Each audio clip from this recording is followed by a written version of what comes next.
NEET தேர்வு முடிவுகளை தேர்வு மையங்கள் வாரியாக வெளியிட மத்திய அரசுக்கு உச்சநீதிமன்றம் உத்தரவு பிறப்பித்திருக்கிறது. இது குறித்தான விவரங்களை பார்த்து வருகிறோம். நீட் தேர்வு முடிவுகளை தேர்வு மையங்கள் வாரியாக வெளியிட மத்திய அரசுக்கு உச்சநீதிமன்றம் உத்தரவு பிறப்பித்துள்ளது. வரும் ஜூலை 24ஆம் தேதி மருத்துவ கவுன்சிலிங்கை தொடங்க திட்டமிட்டிருப்பதாக உச்சநீதிமன்றத்தில் மத்திய அரசு தகவல் தெரிவித்திருக்கிறது. நீட் தேர்வு முடிவுகளை தேர்வு மையங்கள் வாரியாக வெளியிட மத்திய அரசுக்கு உச்சநீதிமன்றம் உத்தரவு பிறப்பித்துள்ளது. இது குறித்தான விவரங்களுடன் இணைகிறார் நிர்வாக ஆசிரியர் மகாலிங்கம். வணக்கம் மகாலிங்கம், விவரங்களை நீங்க பதிவு பண்ணலாம்.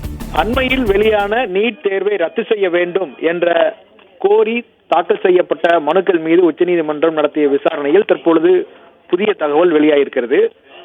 உச்சநீதிமன்ற தலைமை நீதிபதி சந்திரசூட் தலைமையிலான அமர்வு 40க்கும் மேற்பட்ட மனுக்கள் மீதான விசாரணையை நடத்தினார்கள். அதில் நீட் தேர்வு முடிவுகளை தேர்வு மையங்கள் வாரியாக வெளியிட வேண்டும் என மத்திய அரசிற்கு உச்சநீதிமன்றம் தற்பொழுது உத்தரவிட்டிருக்கிறது.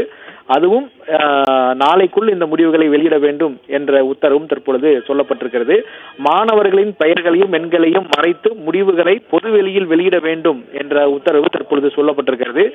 நாளை மாலை 5 மணிக்குள் தேர்வு மையங்கள் வாரியாக நீட் தேர்வு முடிவுகள் வெளியிடப்பட வேண்டும். அப்போதுதான் இந்த வெளிப்படைத்தன்மை என்பது இருக்கும் என்று உச்சநீதிமன்றம் கருதுகிறது. அது மட்டுமல்லாது உச்சநீதிமன்றத்தில் வரும் ஜூலை 24ஆம் தேதி மருத்துவ கவுன்சிலிங்கை தொடங்க திட்டமிடப்பட்டுள்ளதாக மத்திய அரசு தகவல் தெரிவித்திருக்கிறது. எனவே இந்த நீட் தேர்வு முறையீடு புகார் குறித்த வழக்கு விசாரணையை வரும் 22ஆம் தேதிக்கு நீதிமன்றம் ஒத்திவைத்திருக்கிறது. இதில் மிக கவனிக்கப்பட வேண்டிய விஷயம் என்னவென்றால், ஜூலை 24ஆம் தேதி மருத்துவ கவுன்சிலிங் தொடங்க மத்திய அரசு திட்டமிட்டிருக்கிறது. 22ஆம் தேதிக்கு இந்த வழக்கு விசாரணை என்பது பட்டியலிடப்பட்டிருக்கிறது. அப்படி பார்க்கும்பொழுது அந்த 2 நாட்களுக்குள் கவுன்சிலிங் தொடங்க வேண்டும். அதற்குள்ளாக இந்த வழக்கில் ஒரு முக்கிய முடிவு எடுக்கப்பட வேண்டும் என்ற ஒரு நிலை என்பது ஏற்பட்டிருக்கிறது.